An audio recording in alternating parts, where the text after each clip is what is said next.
Rio de Janeiro, o tema do massacre não para, não, né, nos nossos corações, nas nossas cabeças, na agenda nacional, né, o tema do massacre é a prioridade. Eu tentei trazer ele ontem, não pôde, ele não tinha agenda para isso, mas hoje está vindo, para minha alegria, o professor José Cláudio Souza Alves. Ele é titular da Federal Rural, lá do Rio de Janeiro, tem experiência, ele é sociólogo, tá? E a ênfase dele é Baixada Fluminense e mais violência urbana e rural, criminalização da pobreza, criminalidade, crime organizado pelo Estado e pelo capital, já deu para ver qual é a pegada do professor José Cláudio. Tá? Grupos de extermínio, tráfico de drogas e milícias. Achei muito relevante a vinda dele aqui, porque nós vamos ter uma abordagem de um especialista que conhece o do tema com pouca gente, mas com uma abordagem de esquerda, não é progressista, não é liberal, uma abordagem de esquerda, alegria grande, apesar do momento tão terrível, né, a chegada do professor José Cláudio aqui entre nós. Tudo bem, José Cláudio? Que bom que você Tudo pôde vir bem. hoje. Bom Legal. dia, consegui finalmente. Que bom, fiquei feliz, fiquei Bom, feliz. bom estar aqui com você também, com os seus espectadores e ouvintes. Vocês estão vendo ali embaixo do nome do professor José Cláudio, UFRRJ. É Jota. a Federal Rural do Rio de Janeiro, Rural, que é uma isso. universidade muito tradicional e qualificada, tem Sim, tradição, né? E é uma referência no Brasil, né? sim. Bom, José Cláudio, faz uma abordagem inicial tua, uma avaliação do que é que aconteceu lá no. Estou falando lá porque Uhum. você não está na Sim, capital, né? estou Você em está em Seropédica. Seropédica, né? Seropédica, O que 75 aconteceu. quilômetros. Pois é, o que aconteceu no Rio de Janeiro desde a última terça-feira. E se quiser falar Terça-feira. dos antecedentes, também à vontade. Tá legal.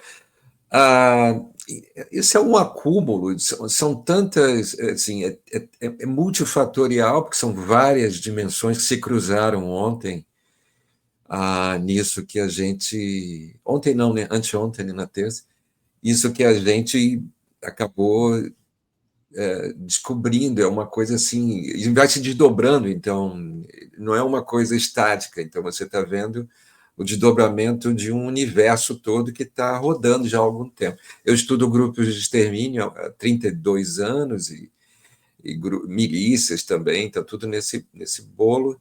Eu vejo que desde a década de 60, desde o golpe militar, empresarial militar de 64, essa estrutura de grupos armados, estatais e não estatais, começa a ganhar uma movimentação muito mais acentuada. A ditadura inicia os grupos de extermínio aqui já em 67, 68, eles começam a crescer muito, na Baixada principalmente. Aqui é um campo de treino, né? Aqui é um laboratório grande dessa galera. Quer dizer, o Rio de Janeiro é o laboratório do Brasil e a Baixada é o laboratório do Rio de Janeiro. Funciona assim, entendeu? A Baixada é uma periferia próxima à capital, muito pobre, e com uma história longuíssima de dimensões da violência, de controle territorial armado. Aqui é terra do Tenório Cavalcante, o cara que andava com uma metralhadora debaixo do braço para ir para. Ele participava da Assembleia Legislativa com uma metralhadora, então eu não preciso dizer muita coisa do que é a Baixada. E esse projeto ele ganha um novo ator, que é a diferença no final dos anos 70, o surgimento do Comando Vermelho, no Caldeirão do Diabo, na Ilha Grande, um projeto de uma dimensão criminal não mais agora estatal, que não é uma dimensão de execução sumária para ganhar dinheiro de empresários e comerciantes, é uma dimensão inicialmente colada com roubo de bancos, transformada, então, em crime contra a segurança nacional e uma galera torturada ali na Ilha Grande, que vai se organizar e vai criar essa facção em 79, por aí, ela se constitui. Isso vem, então, você tem dois grupos armados, um grupo estatal e um outro não estatal, isso vai se complexificando, outras facções surgem, terceiro comando, depois vira terceiro comando puro, o ADA, que está muito...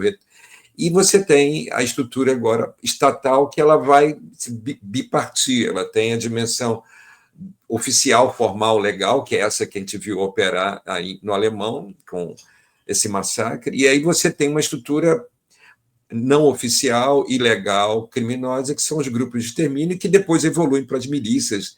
Nos anos 90, você tem a Você está emergência das milícias. qualificando essa estrutura das polícias lá do Rio de Janeiro Sim, como o crime organizado pelo Estado, é isso? pelo Estado, é isso. Essa discussão que você vai ver muitas vezes por aí, de que é um poder paralelo, a ausência do Estado, poder para isso não existe. Isso aí é construção midiática, construção discursiva da direita.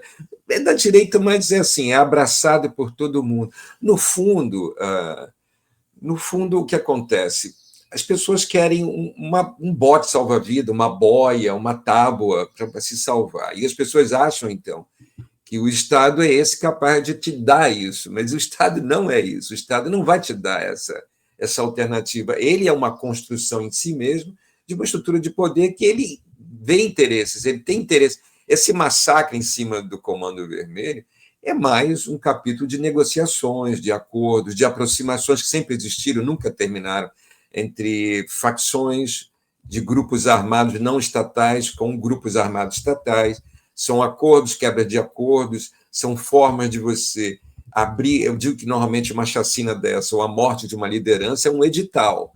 Você abre aquele território, porque as condições estão dadas, elas não foram modificadas. As condições que vão levar ao surgimento de grupos armados, sua existência, sua continuidade, ela só é possível se o Estado está presente. As forças de segurança vão estar ali, vão garantir, vão saber quem é que vai continuar no território, quem vai ocupar aquele território novamente, ou vai passar para outro grupo, ou qual é o valor do arrego, ou tráfico de armas, carga, tráfico de drogas, todos os ilegalismos que você tem com o controle territorial armado. Tudo isso é regulado pelo Estado. O Estado não está fora disso. Os agentes públicos de segurança são essa face visível do Estado. Aí, ontem estava falando com um cara da CBN, tadinho, ele falou, mas o senhor está dizendo, então, que o governo do Estado, governo... Pois é, você aí, para você dimensionar até onde chega essa estrutura, você tem que olhar para ela como um todo. Eu não tenho ata dizendo que o cara assinou lá, que ele faz parte de uma estrutura criminosa, mas ele está atuando e operando essa estrutura com um discurso fabuloso de matar bandido, bem contra o mal, essa dimensão dualista, maniqueísta total. Isso é o discurso que cola, que tem que matar, tem que ter sangue, você tem que aplacar a ira de uma sociedade que não consegue ser incorporada em nenhum projeto. Como é que as pessoas vivem sem salário? Essa é a pergunta. Então, o que elas vão fazer para sobreviver? Então, essa sociedade ela é tratada dessa maneira. Então, você, no meio de tudo isso, você tem o discurso do bandido bom, bandido morto, que é desde a década de 60 também, e você, então, faz um projeto, um palanque dessa chacina monstruosa, e faz um super palanque com adesão de outros governadores, no momento fundamental aonde a direita não consegue mais emplacar seus projetos, ela está numa crise, e ela está tentando sair dessa crise. Mas estou falando, fui lá atrás, voltei agora para o presente para dizer, no meio de tudo isso, essas evoluções de grupos armados sempre contaram com a presença estatal. O Comando Vermelho surge num presídio controlado pelo Estado, na Ilha Grande. Os grupos de extermínio surgem de toda a estrutura policial. Quem monta os grupos de extermínio no Brasil inteiro, nos anos 60, é a própria estrutura militarizada que reprime, que quer controlar as ruas, que quer impedir que a esquerda reaja, a esquerda armada. Tudo isso sempre teve a presença estatal. O tráfico de drogas, quando cresce, vê aí uma possibilidade de grana absoluta, o Estado vai botar a mão nisso. Então, tráfico de drogas e milícia é controle territorial, controle de grana, de negócios e controle, principalmente, é chave nisso, controle eleitoral, político eleitoral. Grupos armados estabelecem essas três grandes formas de controle no território, que para qualquer grupo político é interessante botar a mão nisso. Então, esses grupos... Quais são as três grandes formas, professor Zé Cláudio? Controle territorial armado. Esse controle territorial armado, ele te permite você controlar movimentações, negócios, deslocamento, cobrar taxas sobre tudo que se movimenta naquele território. Esse é o controle territorial armado. Isso vai levar também a um controle financeiro. Você vai ter negócios ali, você vai ter grana. Você não controla só. Por exemplo, você vai normatizar o uso do território. Os seus amigos vão ser beneficiados, seus inimigos não serão beneficiados. Essa é uma dimensão fundamental do controle territorial armado. Você resolve soluções, você vai ter soluções para problemas de conflitos, disputas territoriais, de qualquer discordância e dissidência em relação a você, você controla. Então, esse é o controle territorial. Controle financeiro, grana, você vai controlar pelos negócios, vai cobrar taxas, você vai ter os seus próprios negócios colocados ali, você vai movimentar, e a droga é um dos grandes negócios. A droga, armas, roubo de carga, os grandes ilegalismos se constituem grana pesada no meio de tudo isso. E, finalmente, o terceiro grande, que é tão importante como todos os outros, controle eleitoral, controle político eleitoral, voto.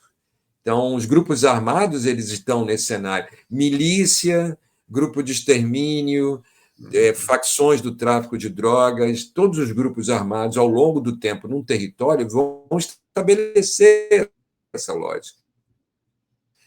Todos eles vão estabelecer lógicas de controle, de poder. Você não precisa estar controlando em quem o cara vai votar, a partir de controle de urna, para ver lá o boletim de urna, se tem todos os votos que você queria. Você não precisa mais disso. Você sabe que a sua estrutura de poder é reconhecida, ela tem peso, e as pessoas vão querer se aproximar dela para obter benefícios. Então, funciona hoje como uma presença real naquele cenário.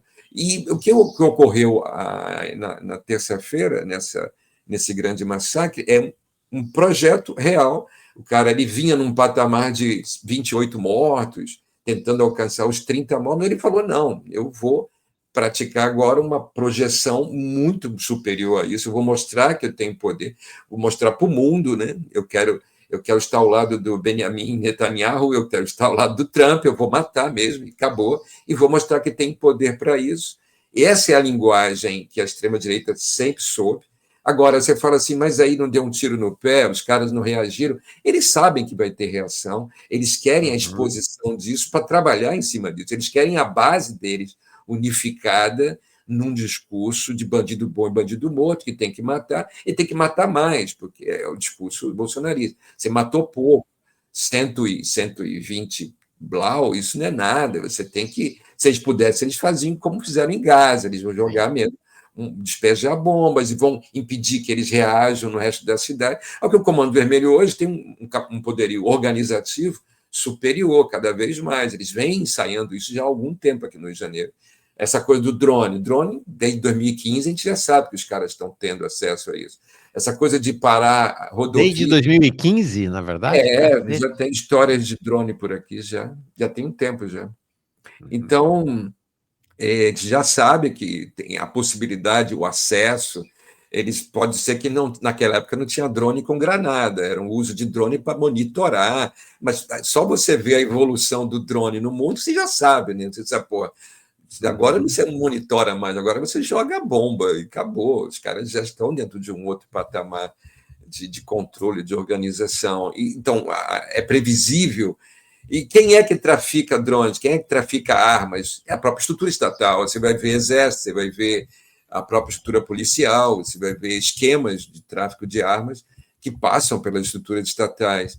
A droga também chega através do arrego, do suborno, passa por toda... Onde que a droga entra no Rio de Janeiro? A principal fonte é a Dutra. E Dutra é o quê? Barreiras de fiscalização que são compradas. E os caminhões vão chegar aqui com toda a droga, sem problema algum. É o maior eixo de entrada de droga. Não há fiscalização. Tudo é irrigado pelo dinheiro da grana. Quanto mais você reprime, mais alto fica o valor do mercado de drogas. Ele fica cada vez mais potente. Ele vai superar as expectativas anteriores. Faz parte da nova negociação. Qual é o preço agora que vocês vão me dar para operar essa droga ali naquela comunidade? E vendendo como vocês vendem. Você vai ter um novo patamar de negociação. E esse dinheiro é que vai estabelecer a chegada dessa droga, o uso dela. Enfim, é um universo muito mais complexo de interações, só que é um palanque, é um super palanque. Eles vão subir em cima disso, vão matar um monte de gente, vão ser aplaudidos. Você tem a bolha da extrema-direita bolsonarista, que vai se apropriar disso muito bem. Hoje eu escutei na CBN um coronel, não guardei o nome, o cara atuou na ocupação do Alemão. Ele vai tratar a mim, você e todos os demais que fazem esse debate, que falam em massacre, em chacina, ele me trata como um intelectual orgânico do Comando Vermelho, que está... você vai olhar, o cara diz que tem que neutralizar, a linguagem é muito interessante, tem que neutralizar, ele Cláudio disse Castro, que... né? Usou a expressão neutralizar, né? Isso, Em vez de morte, neutralizar... neutralização, né? Isso, agora é um discurso tão bonito, suave. Ele fala, por exemplo, esse cara, não, ele diz que toda a favela ali está controlada com negócios do próprio Comando Vermelho, do irmão do fulano, que é uma loucura. Você olha para cá, não é isso. A favela tem outros negócios, não é todo mundo. Eles cobram taxas. Sim, eles estão aprendendo com a milícia, eles estão cobrando taxas, sim, mas não é tudo assim. Tem diferenciações. Ele fala, só se a gente neutralizar essa gente toda é que a gente vai libertar essa comunidade. É como assim? Você já matou cento e pouco. Quanto você espera matar numa comunidade dessa? É uma loucura. O cara tem uma lógica bélica, de guerra mesmo, ele quer Ele libertar as matou pessoas. 130, se é que foi 130, né? Pode até ser mais, tem gente que Pode fala em ser mais. 200, pode matar Pois mais é. 200, 300, 400 e vai considerar que ainda... Porque é o Ainda seguinte, tem que na cabeça neutralizar. deles, Zé É. Cláudio, é genético, né? Está na gênese, né? Não vai acabar nunca, né? É a sementinha do mal, né? Então você É. continua matando. É um discurso simplificado, baseado no medo, na desinformação, na ignorância e na má-fé. É um misto de vários elementos que vão projetar esses discursos e eles colam, eles funcionam. O cara defende com uma capacidade argumentativa, é o dono da verdade. Tu olha para aquilo, tu fala assim, caraca, da onde surgiu isso? Mas é isso que Agora, existe, é o exército, é um coronel do exército. O cara trabalha com essa argumentação e ele não está entendendo nada. Ele entende do projeto dele o que ele tem que fazer ali, né? E sim. trabalhar dessa forma. Zé Cláudio, há uma ideia também de que essa ação lá corresponde também ao que você falou, né? A troca de cotoveladas entre as diferentes estruturas do crime organizado, mais ou menos próximas do Estado, né? Não é nenhuma delas é contra o Estado, né? São um pouco mais ou um pouco menos, e depende do período, e que isso teria a ver, essa aqui é com o crescimento do Comando Vermelho. Né? O Comando Vermelho vem crescendo em controle do espaço territorial ali, conforme você falou, uma das dimensões. Esses pontinhos vermelhos ali é o Comando Vermelho em 2008 em cima e embaixo em 2023. Os números são impressionantes, né? Porque aí você tem as outras cores, você vai ter as milícias, você vai ter o ADA, né, os outros grupos, né, organizados também. O Comando Vermelho, de todos os grupos, foi o único que entre 2022 e 2023 conquistou território, 8,4%. As milícias perderam 19,3% do seu espaço territorial entre 2022 e 2023. Em que Qual é a medida sua fonte? Qual é a sua fonte? Qual é a sua fonte? Acho que é o fogo cruzado. Geni, fogo cruzado, Fogo cruzado, tá. exatamente. Isso. Então, eu quero falar algumas coisas sobre isso. Tem uma por favor, quero te ouvir. Tem uma certa. Sim, primeiro eu vou fazer um comentário metodológico, que é mais complexo, né? Normalmente eu não tenho feito porque ele é mais complexo, mas vamos lá. A base desse estudo, se você analisar metodologicamente falando, eles foram para o Disque Denúncia. Você vai ver aí que eles foram para o banco de dados do Disque Denúncia. Eu tive acesso a algum desses materiais, eles me enviaram e tudo mais. Em algumas comunidades que eu localizei, que eu conheço, porque circulo, tem informantes e tudo mais, gente, são amigos, pessoas que eu conheço. Algumas comunidades que eram dadas, por exemplo, que eram do Comando Vermelho, pelo Disque Denúncia, eu sabia que não era, que era milícia. E aí eu estranhei, eu falei, mas o que aconteceu aqui? E aí caiu para mim a ficha, que é uma ficha metodológica. Eu não estou dizendo que todo o trabalho deles tem esse problema, mas é algo que você tem que estabelecer um filtro, uma crítica. Quando o Disque Denúncia funciona, ele funciona a partir de uma denúncia feita para essa instituição, para o Disque Denúncia. Então, se uma comunidade está na mão da milícia e ela está sofrendo um ataque por parte do Comando Vermelho, que quer retomar aquela área, os moradores daquela área vão ligar para o Disque Denúncia e falar Comando Vermelho. E aí, aquela área que já está sob o controle da milícia vai aparecer no Disque Denúncia como denúncias de Comando Vermelho. E isso acaba sendo registrado como área do Comando Vermelho. Então, esse filtro é muito difícil de você fazer, porque os registros do Disque Denúncia não vão estabelecer o histórico tão longo assim. Esse pessoal fez, eles foram percorrendo os vários anos de denúncia e acompanhando o histórico das evoluções que estão aparecendo ali. Mas muitas vezes essas evoluções elas são proxies, elas são marcadas por essa clivagem. Então tem que olhar isso. Isso é o primeiro comentário, dizendo que é preciso olhar muitas vezes para essa base, tentando entender o que está acontecendo ali de fato e checar. Checar é muito difícil, você tem que conhecer, você tem que falar com as pessoas, você tem que saber de fato onde está, então tem esse problema. Mas, assim, eu acho que eles têm um retrato muito próximo, tirando algumas dimensões próximo desse universo. Segundo ponto, isso que você mostrou ali é o PP e hoje. O que é o efeito que uma política de segurança como as UPPs produziram nesse território como um todo? O Estado faz um projeto de ocupação territorial e controle territorial de áreas, escolheu o Comando Vermelho para isso. Eles escolhem exatamente as áreas onde o Comando Vermelho estava, todas, basicamente, e não conheço quase nenhuma outra, e aí eles vão entrar e vão estabelecer o PPs e vão controlar aquele território de forma armada. Isso é o poder bélico do Estado. Só que aí o Comando Vermelho fala, pô, a gente está perdendo. Isso vai produzir dois grandes efeitos no Comando Vermelho. O primeiro grande efeito, ele vai espraiar. Então, ele vai para fora, ele vai para a Baixada Fluminense, aqui onde eu estou, eles começam a vir para cá, acompanham todo esse histórico de vinda, de reorganização, a gente chama de faccionalização do tráfico. Aqui era um tráfico meio amador, meio artesanal, eram os garotos. Aí chega o cara que vem de uma outra favela, o cara é do Comando Vermelho e vai dizer, olha, quem manda aqui sou eu, se você não traficar para mim, você vai morrer. O garoto desobedece, ele é morto exemplarmente. Aqui tem vários casos. Os garotos foram mortos exemplarmente na rua para todo mundo ver. Então, é a faccionalização. O terceiro comando também vem, bem menos, mas é o Comando Vermelho que está vindo. Vai para a região dos Lagos, para Cabo Frio, vai para Angra dos Reis. Então, começa a espraiar. O complexo da Reta, em São Gonçalo, você vai ver aí muito vermelho.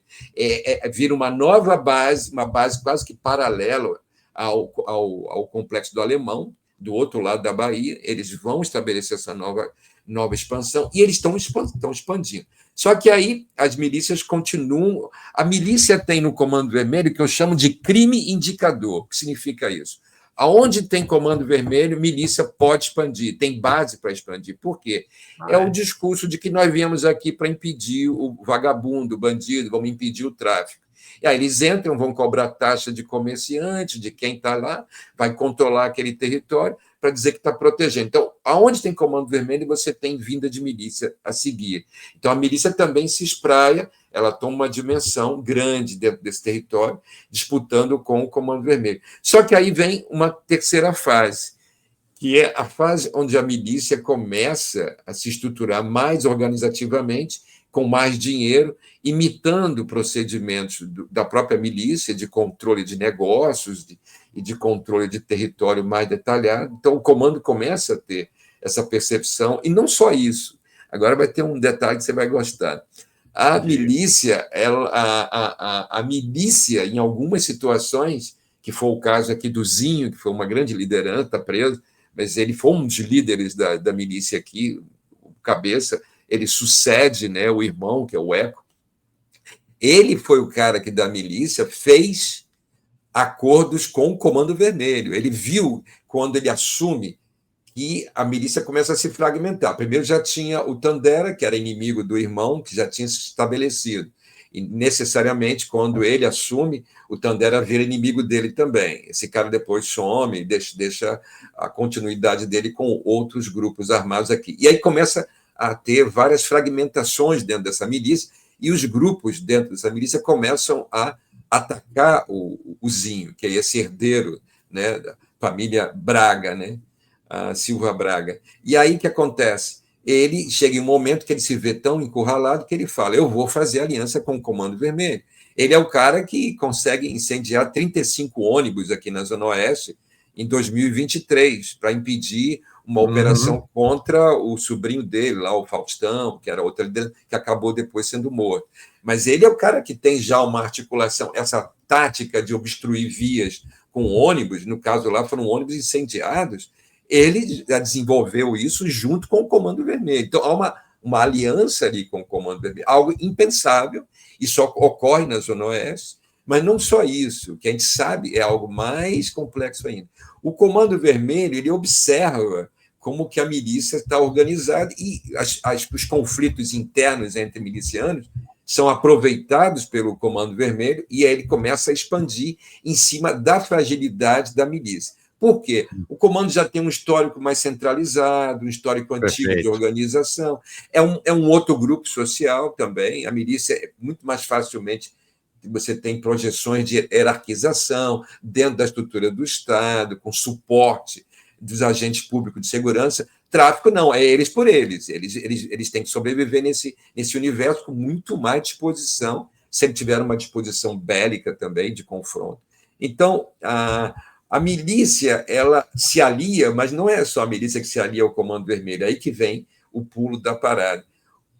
A própria estrutura estatal de segurança começa a ver na milícia um acordo mais seguro, estável e duradouro do que com a polícia, com a milícia. Você vai dizer assim, porra, mas como assim? Se a milícia vem de dentro do Estado, dos agentes públicos de segurança, por que um policial, um agente público de segurança, vai ter mais interesse em fazer acordos com o Comando Vermelho? É simples. Como a milícia ela é montada a partir da estrutura de segurança pública, ela tem muitas fragmentações e variações. Você pode iniciar um acordo, mas esse acordo cai, já tem um outro interesse que surge naquele acordo, Entendi. As coisas começam a ficar mais instáveis e frágeis, e o Comando Vermelho não. O Comando Vermelho não tem como fazer acordos alterados, modificados e evoluções de acordo. É uma estrutura hierárquico centralizada. Centralizada, então, dá para fazer um acordo e confiar que a coisa vai ser cumprida. Vai seguir, até porque eles são os inimigos, então eles sabem, pô, se eu quebrar um acordo aqui, os caras vão vir em cima de mim, como vieram lá no Alemão, e vão me matar. Então eu não vou me expor. Então o comando ele faz acordos certos, e ele tem grana. O comando, na sua expansão, ele vai adquirir mais dinheiro suficiente para pagar. Enquanto a milícia está se fragmentando em grupos menores, não hierarquizados, não organizados, ele vai ter menos poder de barganha junto com essa estrutura de segurança pública. Então, um ataque desse porte em cima do Comando Vermelho é chamar o Comando Vermelho para um novo acordo com mais grana. Se percebe o poderio do comando hoje e quer se negociar novos valores e projeções para dentro dessa estrutura de segurança pública. Então, por isso que o Comando Vermelho aparece como um parceiro mais estável e mais interessante. Isso você vai ouvindo, você vai discutindo, conheço pessoas também da própria área de segurança que atuaram e atuam, então eles vão me trazer muitas informações que vão bater com isso, e é esse o universo. Então, quando você vê uma operação desse tamanho, desse vulto, com volume de mortos, de sofrimento, essa tragédia absoluta que foi feita naquela comunidade, a coisa que explica isso é poder político-eleitoral, quem são os caras que querem entrar ali, poderio econômico que está ali sendo disputado, e toda a estrutura de grana que vai agora circular em direção à estrutura estatal armada, que já depende disso, vive disso, fez disso uma forma de ganho dentro das relações dos grupos armados. Então, é algo muito mais complexo do que você escutar o coronel que vai dizer que tem que neutralizar as pessoas, que vai limpar, que vai liberar áreas. Não libera a área.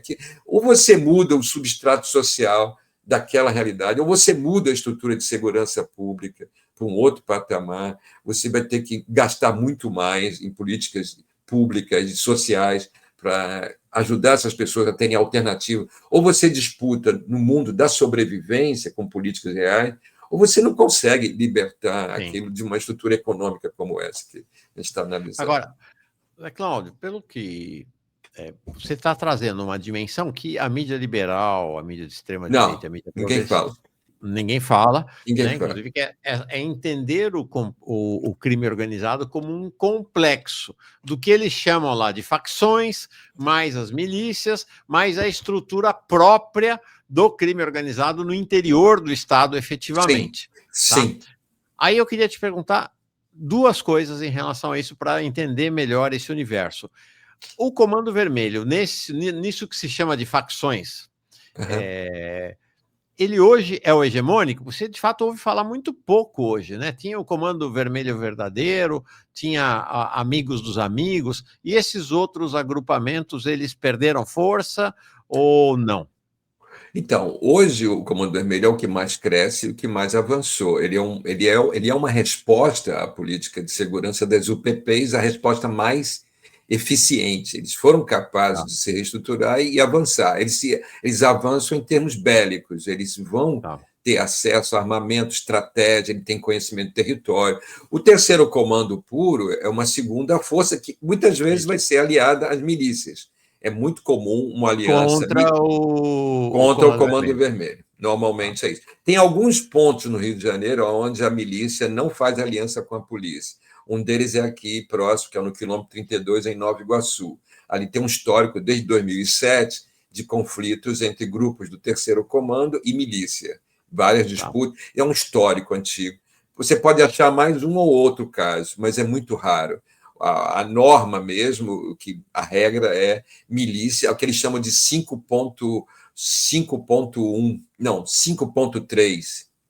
5 é milícia, é o número da milícia, e 3 é o terceiro comando. Então, a aliança 5.3 é essa aliança milícia-terceiro comando. Ele é muito Perfeito. comum. O ADA basicamente desapareceu, ele vem de sucessivos debates, ele chama de o muro está baixo, os caras pulam para outra facção, a outra facção oferece mais, eles estão agora muito limitados, eles estão aqui em Realengo, tem um espaço deles ali, que é antigo, a Vela do Vintém, o Celcinho da Vila Vintém, é Uhum. uma figura histórica, tem aqui em Japeri, se ouve falar deles, no Rio de Janeiro, agora, nem saberia te dizer, na capital mesmo, onde eles estão, além Tá. desse lugar que eu te falei. E a milícia é o grupo que mais expandiu também. Como eu te falo, ele se vale da expansão do Comando Vermelho para colar nisso. Então, esses grupos armados foram emergindo ao longo desse período, desse tempo, e se organizando, se estruturando. O que eu trago aqui, muitas vezes, é complexo porque toda vez que você. Estão usando a expressão já há algum tempo, desde 2020, de narcomilícia. Né? Isso, Tudo que você escutar narcomilícia, narco incluído, agora o Cláudio Castro usou narcoterrorismo. isso. Toda vez que você escuta essa expressão, você entenda isso como Estado milícia, Estado terrorismo, tá? Porque Perfeito. ao jogar nas costas do narco, dos traficantes, a responsabilidade por essa organização é uma grande forma de ocultar, apagar toda a presença real do Estado. É ele que está ali. É ele que pegou grana, é ele que permitiu, é ele que fez acordo, é ele que possibilitou o funcionamento, porque é ele que regula. O Estado é o grande fiador desses grupos todos. Eu morei muitos anos em Vigário Geral e era certo. Eles vão entrar, vão matar a galera do Comando Vermelho para o terceiro comando puro entrar. Fizeram isso várias Perfeito. vezes, até que em 2007 eles fizeram e o terceiro comando tomou e não entregou mais. Então, são barganhas, é muita grana que rola, tem envolvimento de comandantes de alto patente. Eu mesmo fiz um debate, aí depois um cara ligado à estrutura de segurança manda mensagem, através de um amigo, manda mensagem para mim dizendo, olha, não é uma coisa só das baixas patentes, não, ele conta uma situação, por exemplo, ele vai dizer assim, eu tinha lá minha base operacional como policial, ele era um policial, ele dizia, minha base era tal local assim, a gente ficava ali, e ele sabia direitinho aonde, o que estava em jogo ali, uma disputa entre duas facções. Aí ele fala assim, um dia deslocaram a gente, falaram, olha, por determinação do comandante fulano de tal, agora vocês vão, essa noite, patrulhar nessa área. E aí eles foram, era uma determinação. E o que ele me conta? Foi exatamente nessa noite que os caras da outra facção atravessaram e invadiram aquela e tomaram aquilo. E aí ele fala, cara, a gente, quando viu isso, a gente sabia que era um deslocamento que iria produzir algum efeito. O efeito é... Então, ele diz para mim, não somos nós, os caras lá embaixo. A coisa está num patamar muito superior de organização, de grana, de disputa e de organização por dentro do Estado. Então, não é uma coisa simples. Então, é algo que a gente está olhando, está observando e não tem ideia.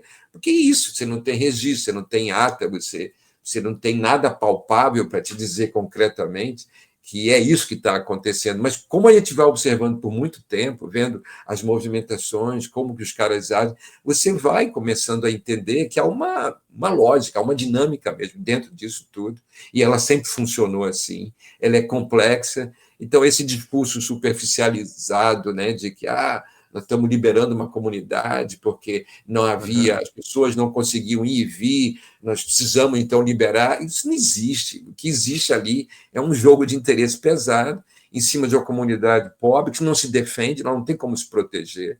E os caras estão armados lá dentro, eles vão ter acordo, vão ter negócios, eles muitas vezes vão pagar, vão ser bucha, que a gente chama, né? Então, essa população vai acabar sendo morta mesmo nesse projeto, e o tráfico, para continuar, vai ter que estabelecer novos acordos, não tem saída. Ninguém sobrevive nesse cenário sem você fazer esses novos acordos por dentro da estrutura estatal. Então, é um universo muito mais complexo do que esse discurso tão fácil que você vai ouvir, que a direita se apropria. Sim. Queria conversar um pouco mais sobre essa questão do subir, né, vamos dizer assim, na hierarquia, né, do crime organizado, mas antes, uma questão. E nessa história toda, e o jogo do bicho? Aí você está indo para uma outra escala. Uhum. Se você quer falar de crime organizado mesmo, aí você chegou. Exatamente. Você chegou no patamar da galera organizada. O jogo é muita grana, muito poder, um poder consolidado em famílias, com relações importantíssimas que eles estabeleceram com desde a época da ditadura militar. Eles se constituíram assim porque a ditadura queria olheiros nas ruas, e a ditadura faz esse acordo com eles. Fala assim, olha, vocês só sobrevivem, só vão continuar se vocês nos derem notícias das ruas, quem está se movimentando, aonde vocês têm as banquinhas. Então, o jogo do bicho foi o maior X9 da história do Brasil. Olha só. É Isso. importante dizer, para quem não sabe, o jogo do bicho existe desde o século XIX. Exatamente. Enraizadíssimo no Rio de Janeiro, em todo o Rio de Janeiro. Né? Assim, eu entrevistei, de saudosa memória, Tânia Maria Salles Moreira, que foi procuradora, foi promotora pública, aliás, aqui no Rio de Janeiro, e ela que me fala, olha, um desembargador, eu acabei não anotando todos os dados desse desembargador, e já fui confirmado depois por outra pessoa que existe essa figura, e que esse desembargador é que tem toda essa história, que fala, não, os caras prenderam o capo do jogo Castor, todos os outros foram levados para uma dessas ilhas aqui, Ilha Fiscal, Ilha das Cobras, essas ilhas que pertencem à estrutura das Forças Armadas, e lá é que rola o acordo, e falam assim, vocês só vão continuar funcionando se der notícia das ruas. Você tem que dizer quem está andando na rua para eu saber. Assim foi também o grupo Ultragás, né? O grupo Ultragás, o Bolicen, Cidadão Bolicen é um documentário que traz isso, eles viraram... Ele participava das sessões de tortura, né? Isso, assim foi a Folha de São Paulo, né? Saiu agora também um documentário e um livro sobre isso, como a Folha de São Paulo contribuiu com a estrutura da ditadura militar, com viaturas, com grana, com tudo, os caras apoiaram. Então, esses colaboracionistas todos montaram uma estrutura de informação, e o jogo do bicho faz parte dessa estrutura de informação da ditadura militar, com certeza. Então, esses caras cresceram, é muita grana, assim, o que o jogo do bicho movimenta é um negócio assim. Há 10 anos atrás, eu tenho uma informação de um cara dentro da estrutura, que é um cara muito próximo a mim.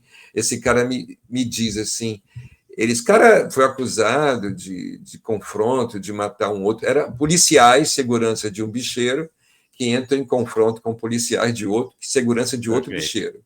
Então, você tem ideia do que eu estou falando. E aí um desses policiais morre, esse cara é acusado, ele é investigado, mas aí eu pergunto, e agora? Ele falou, não, eles querem dinheiro, eles querem, o cara que estava investigando queria dinheiro, e eu falei, você tem, quanto que os caras querem? 20 mil reais. Eu falei, pô, mas você tem esse dinheiro? Aí ele falou, aí ele riu na minha cara, ele falou, você é um idiota. Aí ele fala para mim, isso é mais ou menos, ele fala para mim uns 10 anos atrás, quanto que você acha que os caras tiram por semana, não é por mês, não, quanto que essa família, né, do Jogo do Bicho que eu trabalho, quanto que eles tiram por semana naquela época? Ele pergunta, eu fico assim, e agora? Eu não sei. Aí ele fala assim, cara, 2,5 milhões de reais eles tiram por semana. Ou seja, há 10 anos atrás eles tiravam 10 milhões por mês. Você tem ideia o que é isso? E aí, hoje esses 10 anos caras. atrás. Isso, a Hoje, preço agora, de hoje seria 30, 40, 50 milhões. por aí. Por aí. É Jogo do Bicho e caça-níqueis. Então, era uma grana que comprava o comandante do batalhão, os caras que eram segurança dele, compra todo mundo, vai comprar o pai, a mãe de cada um deles, tudo de sacanagem, mas assim, os caras têm muito dinheiro, é uma estrutura muito mais poderosa, o Jogo do Bicho, com um volume, e assim, e ela é muito próxima a essa estrutura de segurança pública.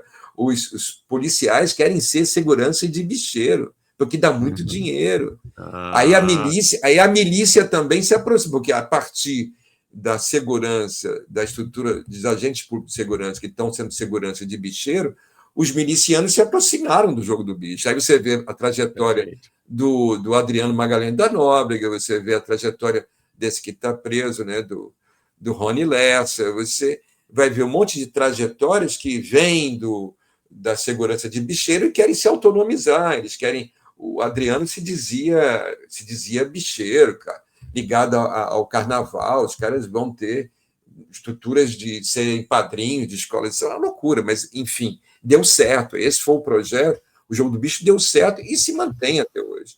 E eles têm muito poder, continuam com o poder, são intocáveis. Tem uns presos, mas mesmo na cadeia eles continuam mandando na estrutura deles, com muita grana. Então, esse sim é a grande estrutura do crime organizado no Rio de Janeiro, que ninguém toca. A mídia glamoriza, faz inclusive documentário, fica glamorizando, não, tá. Isso.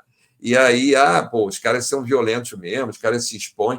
Eles não estão nem aí, eles se expõem, eles vão dizer que mataram, que fizeram, que aconteceram. Não estão nem aí, porque ninguém toca neles, a mídia mesmo glamoriza os caras, é uma parada louca, mas são esses caras que têm muita estrutura de poder, alguns são ligados diretamente à ditadura empresarial militar, né?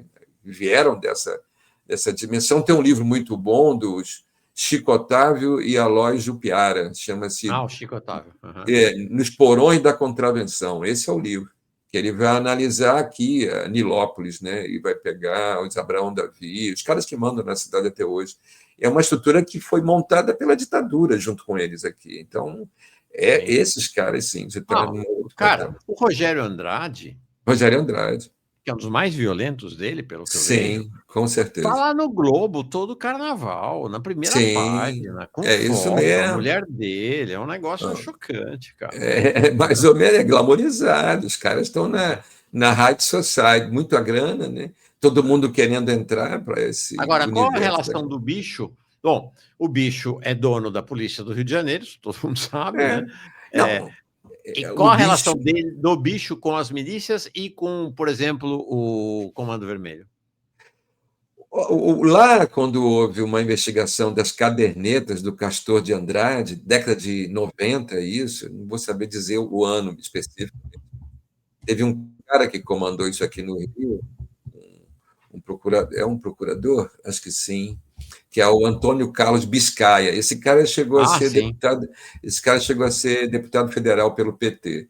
O Uhum. Biscaia sabe disso. A análise das cadernetas do Castor mostraram que o bicho era uma holding, eles financiavam tudo que você possa imaginar, inclusive drogas, tráfico de drogas. Então, eles eram um banco, uma estrutura bancária financeira. Hoje existem as fintechs, Quando não existia as fintechs, você tinha o banqueiro, que é o jogo do bicho.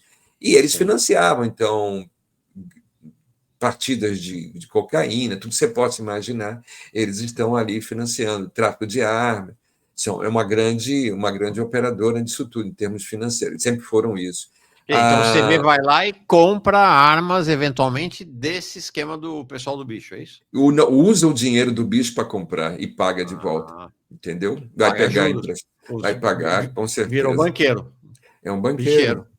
O bicheiro sempre foi um banqueiro interno, mas aí fala, pô, se eu financio para dentro da minha estrutura, por que eu tenho tanto dinheiro? Por que eu não vou financiar? Se o cara está pegando, 10 anos atrás, 10 milhões por mês, o que eu não posso financiar? Eu vou financiar outras estruturas também, que vão me dar um retorno muito maior. Você está agora no mercado de valores muito superiores, onde o jogo é muito mais pesado e os caras têm capital para bancar isso.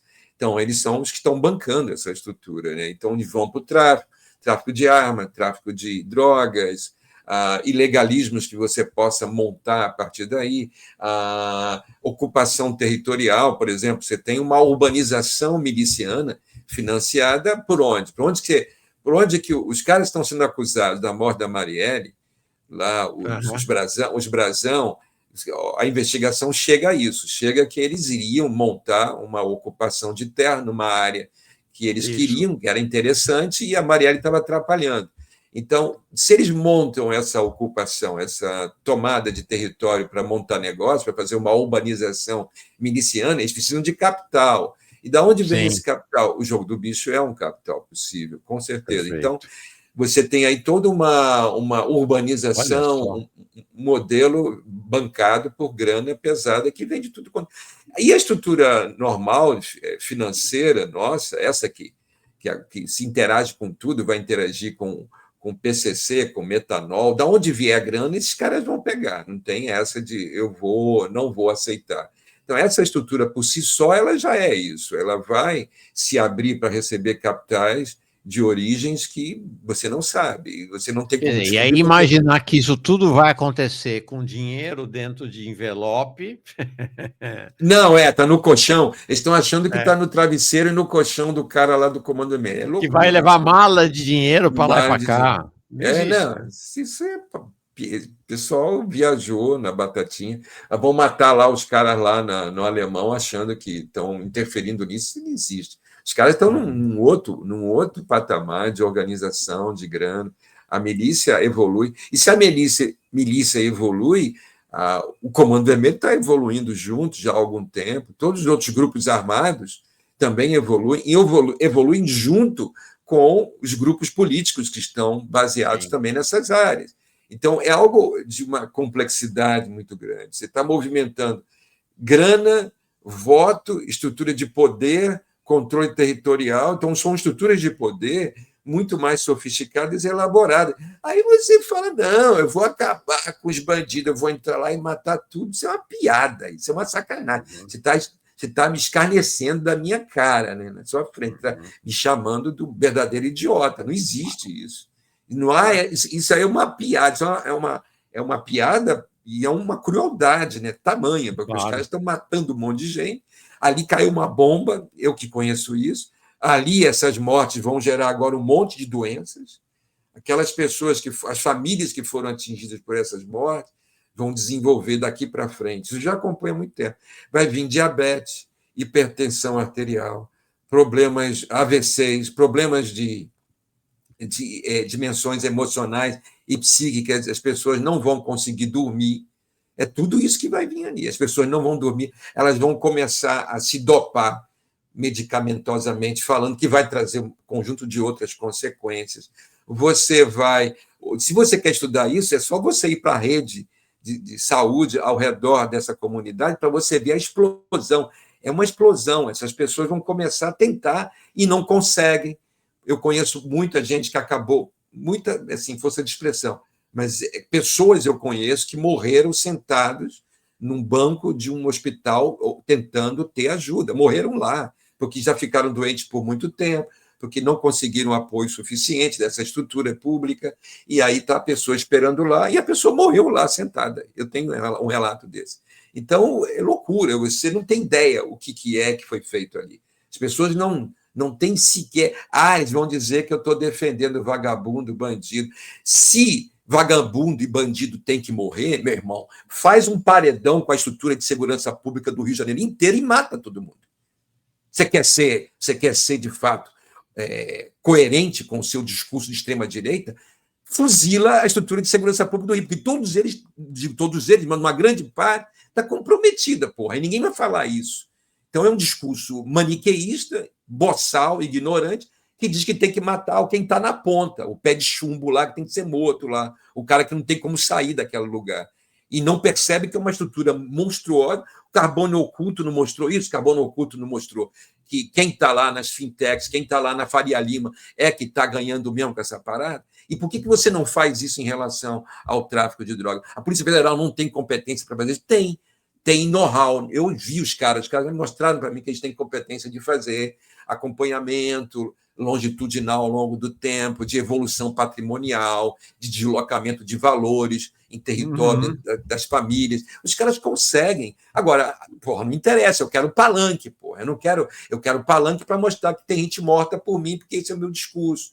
Então é loucura. E aí o pessoal compra esse discurso, né? E compra esse. Então, nós estamos numa situação, loucura total das bolhas aí, que você não consegue dialogar, os caras vão me chamar, como esse coronel chama, ele me classifica como intelectual orgânico do Comando Vermelho, porque eu chamei de massacre, de chacina, desse patamar que eu tenho que debater, né? Estou ferrado, né? Mas é isso, esse é o preço.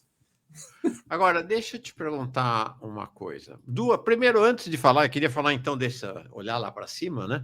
Mas queria primeiro olhar para baixo, né? Sim. Eu abri o programa hoje com essas cenas dramáticas, né? As fotos, você até um vídeo, aquele vídeo. Acho que esse massacre ele está marcado para a história com essa imagem, né? Feita por drone desta fila, né? Dos corpos ali na Penha. Né, recolhidos pelos próprios moradores, muito impressionante. Né, eu sou de Vigário Geral. Vigário Geral entrou para o mundo com aqueles sarcófagos de metal, aqueles gavetões de metal jogados na pista, mas eram 21, né? Isso foi em 93. Eu estava lá quando tudo isso aconteceu, eu morava lá. Isso foram 21 mortos em 93. Agora você chega, né, em 2025, com 120 e poucas pessoas, aí nessa fileira não sei quantos tem, mas somados com aparentemente 60, né? 60, isso. Não, não existe, isso é loucura, né? Agora, eu queria te fazer uma pergunta sobre a questão de gênero, porque me chamou a atenção nas fotos que você tem uma diferença clara de gênero. Você tem os homens, são os corpos estendidos no chão, né? E as mulheres são aquelas dobradas sobre os corpos, chorando em desespero, né? Aí você está falando, inclusive, que me parece esse processo do adoecimento muito das mulheres também, né? E aí toda a estrutura familiar ao redor, né? Toda a estrutura familiar. A gente chama isso de... Você pode ter vários nomes para isso, tem amigos que estudam isso, uma amiga especialmente estuda isso. Você tem o luto ultrajado, né? É o luto ultrajado, que é isso que você está vendo aí. Você tem a maternidade ultrajada, porque você não é só a morte, é a forma como essa morte se perpetuou em cima daquela pessoa, daquela vida negra, daquele corpo negro ou corpo pobre, favelado, periférico. É uma dimensão de ultraje, porque ele é exposto como se ele fosse meramente um cara que tem que ser morto mesmo daquela forma, o tal do vagabundo, o tal do que tem que ser destruído pelo Estado. E aquela pessoa que está ali, ela então é duplamente uma morte. Essas pessoas que estão ali, essas mulheres, elas estão sendo mortas juntamente com essas pessoas, com esses que foram mortos. É uma dimensão. Isso, né? Namorado, companheiro, marido, companheiro, e são as mulheres. Irmão, filho, irmão, primo, tudo. São vizinhos muito próximos. E é de uma... Assim, o impacto na vida dele. Eu trabalho com algumas dessas mães. E assim, eu as acompanho. Normalmente eu vou me emocionar. Se eu chorar aqui, não tem problema. Não. Normalmente, elas são, para a gente que está nessa luta toda, eu digo que elas são um farol, elas são pessoas que vão iluminar a minha vida. Eu olho para elas, não sei, herói nesse país não é um cara com um fuzil armado até os dentes, com um monte de arma, entrar no território, matar um monte. Isso não tem heroísmo nenhum. Isso é um covarde, um cara que vai cercar os caras e vai matar na mata sem. Isso não tem heroísmo. Herói, heroína, é uma mulher dessa que não tem nada. Eu já vi essas pessoas, elas estão todas doentes, arrebentadas, sem apoio de nada. E essa mulher se ergue todo dia para buscar ajudar as outras mães que também têm os seus filhos mortos, para tentar dizer que isso não é segurança pública alguma, que isso é uma brutalidade, uma crueldade, não houve alternativa para essas pessoas. Aí vão dizer agora, o cara está dizendo que o vagabundo merece ter apoio.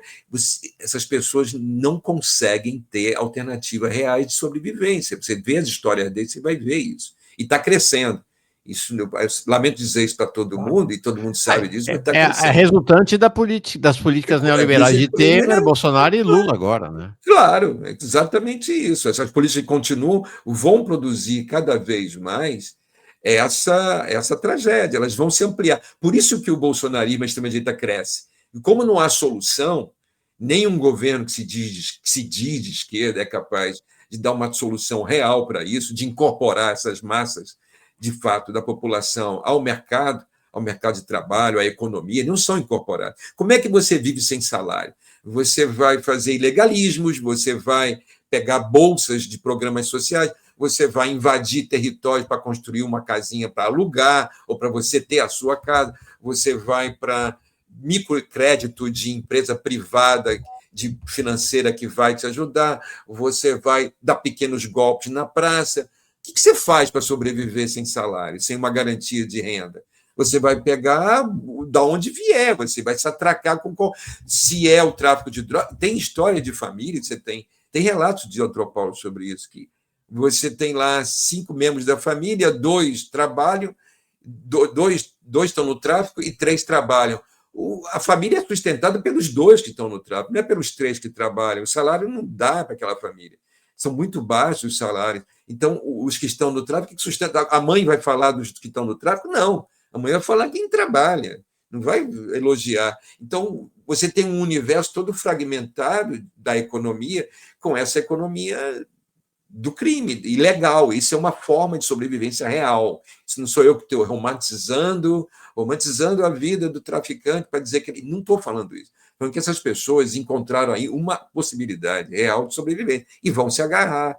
Essa grana chega para um garoto que não tem nem ensino fundamental completo e ele não consegue escapar. Esse garoto vai virar traficante. Eu já vi isso várias vezes. Ele não consegue se contrapor a essa grana, a esse poder que chega na mão dele. Ele vai durar 1 ano, no máximo 2 anos, vai ser morto, vai ser preso se tiver sorte. Às vezes eu nem sei se a prisão. Eu estou falando real, assim. As prisões é uma tortura constante, permanente. Então, você também vai sofrer ali para burro, e essas pessoas vão alterar suas vidas. Eu não consigo chegar, teve casos que eu não consegui chegar. Eu entrevistei o cara antes da prisão e tentei chegar no cara depois da prisão. A galera falou, não procura, não vai. Eu falei, o que houve? Eu conheci o cara. Não, nem se aproxime, é outra pessoa. O cara agora é um monstro. Se ele te ver, ele vai te matar. Então, não procure esse cara, ignora esse cara. Eu pelo amor de Deus, vou me afastar, e me afasto. Porque o cara foi torturado na prisão, o cara foi esculachado, o cara foi humilhado, o cara foi ridicularizado, o cara virou outra pessoa, e ele vai matar mesmo. Ele não vai me reconhecer. Para ele, eu sou uma expressão disso tudo. Então, eu estou falando de um universo de sofrimento, de dor. Falo dessas mulheres, elas reagem. A gente faz um trabalho com algumas delas de arte-terapia. O que significa isso? Você vai fazer exercícios de arte, de colagem, de pintura, são várias técnicas, com massa, coisas que você fala, isso é coisa de criança, não é coisa de criança. Elas ali, em interação com materiais artísticos que permitam ela criar, elas vão começar a desenvolver uma linguagem própria para lidar com esse sofrimento. É isso que a arte-terapia faz. Ao invés de você ir para um racional, para uma dimensão muito controlada mentalmente, que não permite você acessar determinadas emoções e sentimentos, você vai para uma coisa que foge a esse controle. Tem um exercício que você fecha os olhos, usa a sua mão não predominante, no meu caso é a esquerda, e você vai desenhar algo no papel, de olhos fechados com a mão não predominante. E aí você desenha, e aí você depois abre os olhos, e aí você vai ter que dizer, o que você desenhou aí? E a pessoa vai ler ali algo que tem a ver com o seu universo, e vai comentar com a outra pessoa do lado, e aí você cria uma interação, e essas pessoas começam, então, a criar uma linguagem para falar do seu sofrimento. É um trabalho belíssimo, é um trabalho lento, mas é um trabalho que permite que essas pessoas acessem esse sofrimento que elas estão vivendo, que é assim, eles acordam todos os dias com esse sofrimento. Não tem? Eu conheço mães com 2 filhos assassinados pela polícia, tem uma que eu conheci que tinha mais, tinha 3 filhos. É uma loucura, assim. Como é que. Tem uma que fala assim para mim, que falou para amiga minha, né? Falou assim: eu quando chego eu acordo, eu vou para a rua, eu vou fazer coisas, eu vou para acompanhar pessoas, eu ajudo. Ela tem lá toda uma movimentação da luta dela porque ela tem 3 filhos mortos, né? Mas ela fala assim: quando eu chego em casa para dormir, eu não durmo, eu entro em coma. Porra, nem é que a pessoa. É isso, ela simplesmente entra em coma, ela não vai lidar com a casa dela e com todas as memórias que ela tem da vida dos filhos que foram mortos. Ela entra em coma, é a expressão dela, e aí ela acorda no dia seguinte e sai da casa.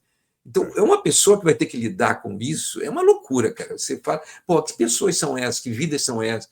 E eu as conheço, uma força para nós. Se você quisesse uma segurança pública real, você tem que escutar essas pessoas para dizer como que é a vida de pessoas que tiveram seus filhos mortos, ultrajados, humilhados. Né? É interessante, sabe, Zé Cláudio, porque e dramático, né? Eu entrevistei agora há pouco a economista Denise Gentil, grande economista, também do Rio de Janeiro, Uhum, e uhum. ver como a Denise apresenta isto que você está apresentando, que é a porta de saída, Uhum. né? Que é a resultante final de um processo que começa nos gabinetes em Brasília, que começa na Isso, sede dos bancos, que isso, começa nos rentistas, como sim. este processo que começa Até lá a na ponta. Paulista, na Faria Lima, nos Jardins, Sim, na Vieira sim, Solto, sim, vai, sim, ele vai redundar nisso que isso que a economista falou, você sociólogo está contando qual é sim. a, a, a, a, o A deságue desse processo na Exatamente. ponta da sociedade, né? É Aqui impressionante. tem uma área aqui que eu vou, que talvez seja uma das áreas, seja um dos maiores ambientes de desaparecimentos forçados do Brasil, se eu não me engano, seria isso. É um conjunto, é uma bacia hidrográfica com 3 rios, ali que os corpos são jogados, chama-se Quilômetro 32, é um bairro de Nova Iguaçu. O que Uhum. tem no quilômetro 32, aonde eu estou falando tudo isso, é a maior multinacional de bebidas do Brasil, a Ambev. Ela está lá, uma empresa gigante, é uma empresa fantasma, né? Fantasma porque não tem trabalhadores, é tudo mecanizado. O trabalhador entra lá para limpar as garrafas que caíram e quebraram do sistema mecanizado, é só para isso serve. Mas ela é toda operacionalizada. E aí, qual é o vínculo da Ambev com os que vendem latinha? Nenhum. Você Uhum. vende latinha se você quiser, onde você quiser, é só você pegar para vender. Qual é a relação financeira e econômica? Nenhuma. Você tem uma maior produtora de bebidas do Brasil e não tem. E aí, do lado ali, você tem uma estrutura miliciana e uma estrutura do terceiro comando puro. E Perfeito. eles são parentes, estão se disputando o tempo todo. Aí tem um relato, por exemplo, tem um relato de uma dessas mulheres, né, que eu conheci. O primo desaparece. O primo desaparece, só que ele soube de uma informação que ele não podia saber, que ele não poderia ter tido, e os próprios amigos é que vão fazer isso com ele. Só que jogam ele na mala de um carro com as mãos amarradas para frente. As mãos amarradas para frente permitem que ele acesse um celular e envie mensagem para a família, dizendo que estava tudo acontecendo. Então, eles sabiam que ele estava sendo levado. foram atrás, sabiam, né, os envolvidos, mas nunca conseguiram achar o corpo desse rapaz. Ele está dentro dessa dimensão do desaparecimento forçado. Ela, então, ela era muito amiga dele, que, né, amava esse rapaz. Nesse sofrimento todo, ela tem um sonho. Ela tem um sonho aonde ela encontrava o corpo dele na beira de um desses rios desses que eu estou falando, dessa bacia hidrográfica. E ela então vai para esse lugar que ela vê no sonho. É uma coisa assim. Isso é um relato dela. E aí ela, com as mãos, ela cava nesse lugar e ela acha um crânio. Você tem ideia o que é isso? Nossa. E aí ela fala: eu não vou entregar esse crânio para ninguém, porque eles vão me matar. Ela vai fotografar isso, e isso vai ficar com ela, e ela tem essa informação e continua no sofrimento. E a saída que ela vai encontrar é isso. Ela participa dessa arte-terapia, ela está fazendo esses trabalhos, é uma luta dela para continuar, porque você vai ter que lidar. Tem um outro relato que os caras entram numa casa de uma família inteira, uma das primeiras mortes lá, assim, mais pesadas, pegam um cara de cima de uma laje, jogam um cara lá embaixo, matam um cara, e a família toda assistindo, e aí, a partir dali, a família toda adoeceu, todo mundo ficou doente, e aí foram morrendo ao longo do tempo, então eles vão relatando quem é que foi morrendo. É uma loucura, enfim, para dizer como é esse padrão de sofrimento com o qual as pessoas estão lidando, e a gente não tem ideia, ninguém mais sabe o que vai acontecer com essas mulheres, elas vão adoecer, vão sofrer, vão passar Tudo isso à sombra da Ambev. Isso lá é sombra da Ambev, com certeza. Ainda tem outra. Esse pessoal da milícia faz um réveillon da milícia por 2 anos consecutivos, fizeram em plena pandemia, e é na beira dessa rodovia, próximo à Ambev, tem um depósito de bebida que é ligado à milícia, do lado de uma delegacia de polícia. Eles fazem o réveillon da Ambev ali numa rodovia movimentadésima, né, uma conexão interestadual. É isso, os caras fazem e estão ali com o poder deles. Deixa eu te trazer uma questão que o Lincoln trouxe aqui, me parece um tema crucial, e acho que você, mais do que ninguém, pode nos orientar e orientar quem está assistindo aqui, a nossa comunidade, sobre como dialogar com esta argumentação. Olha isso aqui que o Vitor Lincoln trouxe aqui.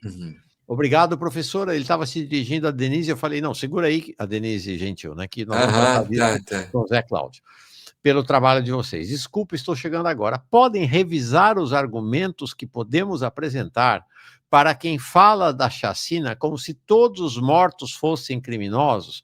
Como mostrar para as pessoas o que aconteceu? Isso está sendo comum, inclusive aqui no nosso chat, que normalmente só vem gente de esquerda, tem aparecido aí uns bolsonaristas, gente da extrema-direita, mas eu te digo, ó, se você for olhar a manifestação do Coacoa, não é muito diferente disso, né? De que quem morreu é bandido e eles mereciam morrer. Como é que a gente lida com essa ideia? Não, mas eles eram bandidos mesmo, tinha que morrer. Como é que você dialoga com esta linha de argumentação? Primeiro, você tem que olhar por vários ângulos para você fazer um argumento razoável em relação a isso. Normalmente, essa demonização de todos esses caras, você não tem noção ali, como você não tem pesquisa, como você não tem investigação, como você não tem informação, você vai tratar todos como se fossem assassinos, bandidos, criminosos. E se você libera para você matar todos, como eu já falei aqui, todos os assassinos, bandidos e criminosos terem preciso ser mortos, você vai também chamar toda a estrutura de segurança pública para ser morta, porque há acordos, tem várias investigações, vários processos de conhecimento que foram desenvolvidos para dizer o Estado está envolvido com aqueles caras. O Estado recebeu suborno para deixar aquilo funcionar. O Estado faz parte dessa organização criminosa. As minhas pesquisas me levam a isso há muito tempo. Eu estou há 32 anos com isso. Isso é montado desde a ditadura empresarial militar, com estruturas armadas que vão fazer ganho matando, traficando, roubando, fazendo arrego de vários outros processos, vão sequestrar traficantes para ganhar dinheiro. Então, se tem que matar o bandido, se esse é o discurso, então você mata todo mundo. Então, você vai para todo mundo que está envolvido nessa estrutura. Então, primeiro, isso é uma estupidez. Você está matando alguns, atribuindo a eles a responsabilidade por tudo isso. Ele é a ponta de uma estrutura, uma ponta pequena nessa estrutura. Ele é o cara visível, ele é o bode, ele é o bucha. Ele vai morrer porque ele está na parte mais frágil. Se você me dá uma investigação completa e me mostra que rede é essa, a rede do tráfico não se restringe àquelas pessoas mortas ali. Favela não produz cocaína, favela não monta a R15.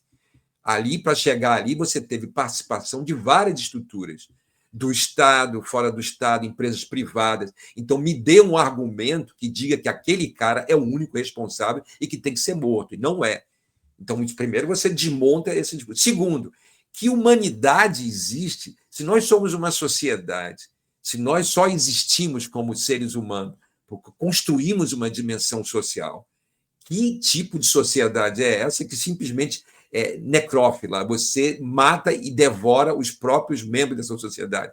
Você vai triturar e matar as pessoas que não conseguem estar na dimensão igual à sua. Você tem que matá-lo, eliminá-lo, destruí-lo. Você tem que trabalhar esse cara como um monstro para você ser. Por que ele se transformou num monstro? Por que você projeta nele todo esse ódio e esse medo e essa destrutividade em cima dele? O que está nessa relação?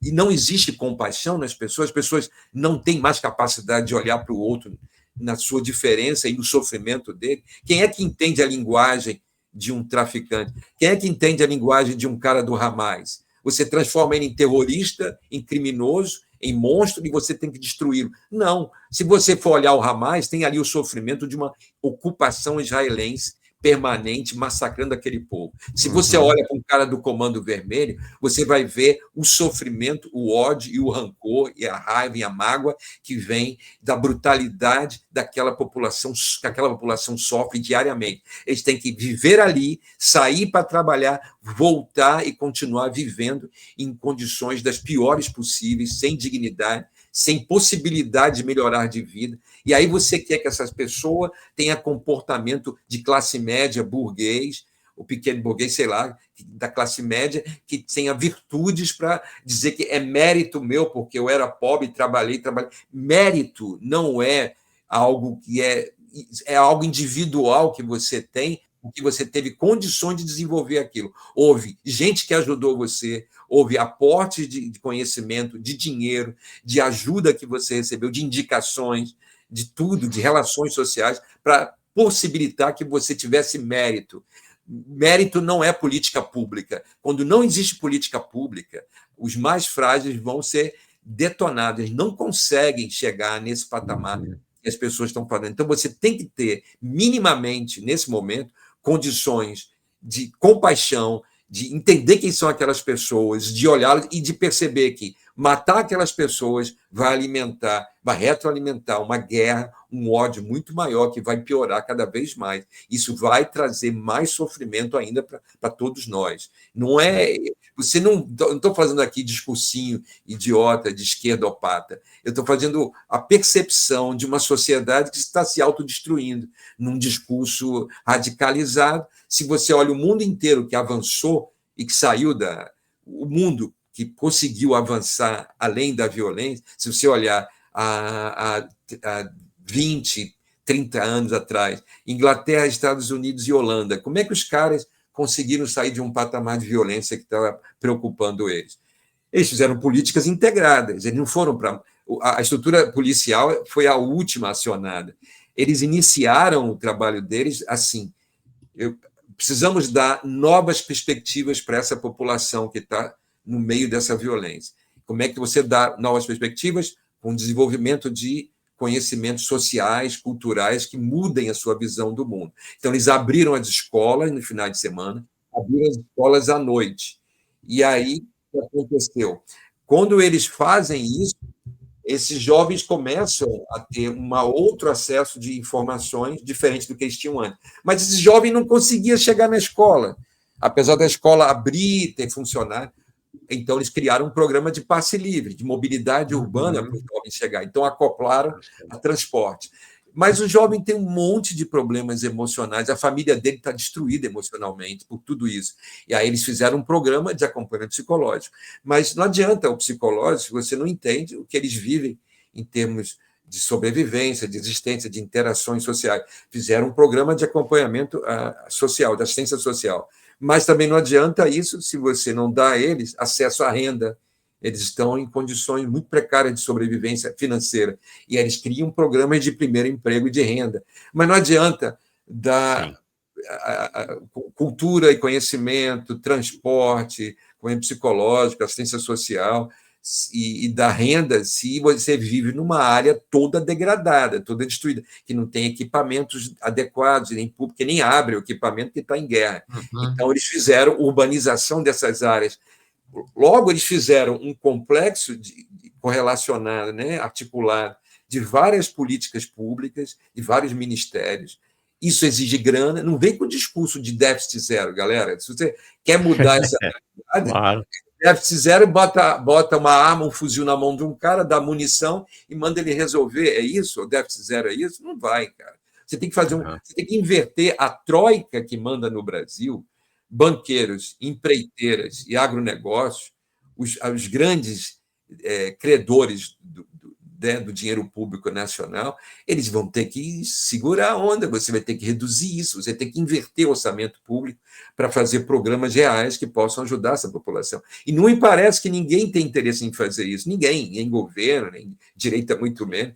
Então, você está num cenário, politicamente falando, sem... Aí vai todo mundo agora correr para o tal da PEC da segurança pública.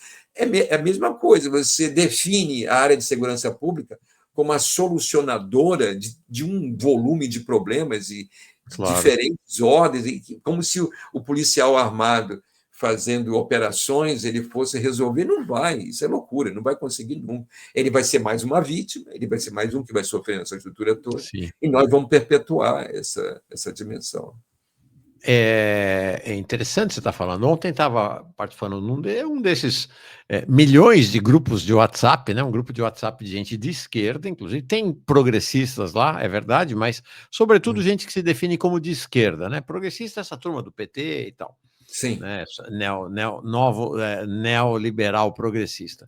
Sim. E achei muito interessante, porque havia lá uma defesa, até escrevi hoje, de madrugada para eles. Eu não participei ontem do debate, dizendo assim, não, o problema é que o PT, o governo Lula, não tem uma política de segurança, precisa botar essa coisa de que tem que fazer uma política de segurança, porque, olha, e tem gente violenta mesmo lá, e eu me espantado com aquilo, falando, mas isso é gente de esquerda falando, José Cláudio, é gente de esquerda, né? E fica evidente que eu escrevi hoje, foi assim, ó, seguinte, a política de segurança tem este nome, política. Ela é uma política. Portanto, se ela é uma política, ela se articula e está subordinada a outras políticas. Não existe uma política de segurança isolada. Não existe política de segurança viável nesses moldes que o pessoal, nossos amigos ali de esquerda querem, se você não destruir, não demolir com arcabouço fiscal, com a política de déficit zero. Não existe, não há a menor possibilidade de uma política de segurança razoável. Me parece que isto é a origem dessa situação patética, dramática, do governo Lula, que não consegue tomar uma posição, né? O presidente, a gente tem que ter o Petro chorando junto com as mulheres, porque o presidente Lula é incapaz de chorar com elas, porque fica fazendo um discurso que é um discurso parecido com o do Cláudio Castro. Precisa combater o crime, porque o crime... Virou isso. A própria esquerda... Assim, nos anos 90, início dos anos 90, talvez um pouco antes até nos anos 80, você tem uma confluência... Rio, São Paulo e Minas Gerais, Sudeste, você tem uma confluência entre pesquisadores acadêmicos, a gente tem esse estudo todo, a galera que analisa vai perceber isso. Você tem grupos da academia, intelectuais, pensadores, que vão se articular em núcleos de pesquisa sobre violência, eles vão estar articulados com a dimensão da própria segurança pública, então os agentes públicos de segurança começam a ser acessados e interagir com esse pessoal da academia, e o terceiro elemento que vai entrar aí é a própria mídia. Então, você tem grandes pesquisas de opinião nesse momento, São Paulo, você tem Rio contra o crime, São Paulo também vai fazer o mesmo, tem levantamento feito pelo IBOP, de pesquisa na rua, você começa uma movimentação, e o resultado dessa aproximação dessas três grandes instituições, academia, segurança, estrutura de segurança pública estatal e as mídias todas, as grandes empresas de comunicação, é o resultado que vai chegar até nós. Eles começam a transformar a estrutura policial na grande solução dos nossos problemas. A estrutura policial ela tem que ser próxima, ela tem que ser de... o policial vira o nosso amigo, ele tem que ser um cidadão, ele vai operar junto com a população. Eles começam a quebrar toda uma imagem, que depois, claro, isso foi sendo perdido, mas eles quebram essa imagem de um policial que vem da ditadura para massacrar você, né? Para te prender, para te torturar. Eles estão quebrando a saída da visão da ditadura e criando uma visão de aproximação, de proximidade, de policiamento comunitário, são discursos que estão aproximando ali. Só que o efeito disso é um efeito de policização generalizada da sociedade. Todo mundo agora quer um policial para te proteger e vamos policializar mesmo, vamos aumentar os efetivos, vamos fazer gastos com a estrutura. Ela vai resolver o nosso problema, porque é a violência. A violência são esses bárbaros, são esses bandidos que têm que ser mortos, são esses assassinos, são esses facínoras, são esses criminosos, são esses vagabundos. Então, você demonizou um conjunto mais pobre da sociedade. Esse conjunto é visivelmente demonizado. Normalmente são pretos, favelados, moradores de periferia. Essa massa toda é a vingança da classe dominante em cima deles, que agora tem um argumento, uma justificação que surge a partir dessa policização da sociedade. Tudo. Aí tem universidades que agora vão dar curso de direitos humanos para a galera. Aí você pisa no pé do comandante do BOP, ele te pede desculpa. O cara tem um antropologuês perfeito, ele fala perfeitamente, porque ele fez curso na academia, mas ele está matando o dobro do que ele matava antes. Isso não é problema.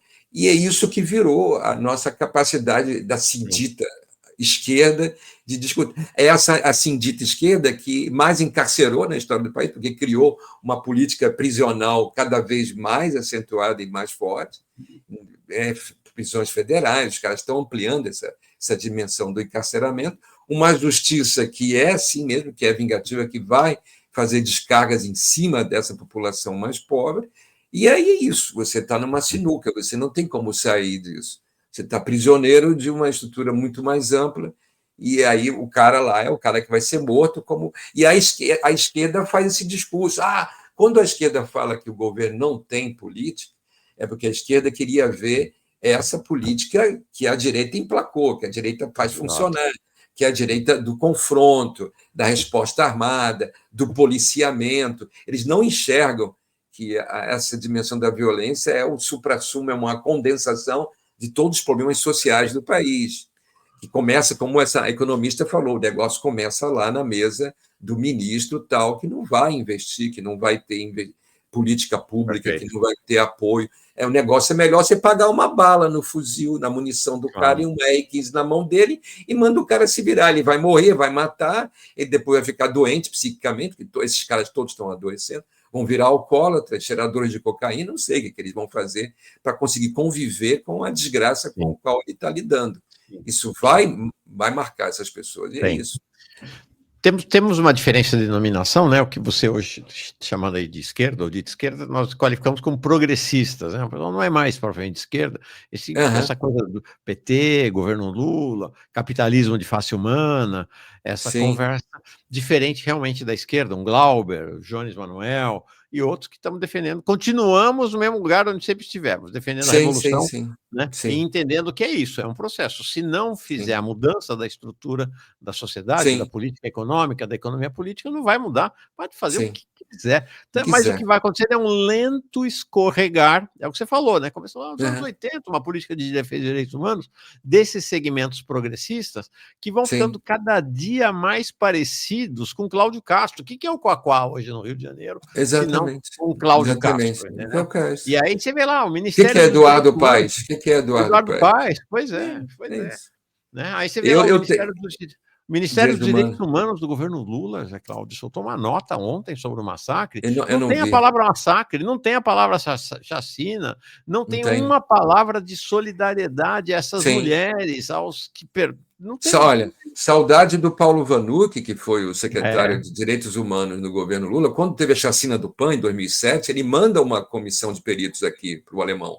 E aí ele constata, a comissão de peritos dele constata, isso é um relatório, eu tive esse relatório de acesso na época, eles constatam que 73% das perfurações nos 19 corpos daquele lá, da chacina do Pan-Americano, em 2007, estavam localizadas na cabeça e nas costas dos corpos. Aí a conclusão é óbvia, os caras foram executados. Por que não manda uma comissão especial lá pelo Ministério dos Direitos Humanos para fazer o laudo cadavérico desses 120 blaus corpos aí? E mostrar que eles foram executados. Por que não faz isso agora? Porque os depoimentos das famílias lá é de que está cheio de gente morta a facada, tiro na nuca, o de sempre, né? O de sempre. Porque banalizou totalmente, abriu, o governo não vai confrontar. Mesma coisa, a Operação Verão Escudo lá na Baixada Tarcísio, a mesma coisa. Por que não faz laudo independente dos corpos para mostrar que eles foram executados? Então você banaliza, naturaliza e você não vai discutir isso porque você está interessado na bancada federal de cada estado para aprovar o seu projetinho lá na Câmara dos Deputados. E aí, em vez de mandar representante do governo lá para Penha, você manda o ministro da Justiça para sentar com Cláudio Castro de mão dadas e dizer, nós vamos agir juntos agora. Isso, agora está assim já, né? É isso aí. O Fliperei diz, traga mais vezes o professor José Cláudio no Faro. Não, já virei teu fã, Zé Cláudio, já virei teu fã. Adorei, realmente. Obrigado. Não, olha, quem me indicou você, não te conhecia, foi o camarada William Cruz. Aí, William falou, leva o Zé Cláudio, que o cara é demais. Quero agradecer demais o William ter me aberto este novo encontro na vida. O William foi aluno meu. Ah, legal. O William foi aluno meu, assim, tem carinho por ele. Muito bom. Então, vamos combinar mais vezes, mais conversas, tá, Zé? Eu acho que foi bem legal. Importante. Bem importante. Também não conhecia vocês de perto, e é bom conhecê-los. Obrigado. Falou. Um abração. Mauro, até a próxima vez. Um abraço a todos vocês aí. Tá? Tchau.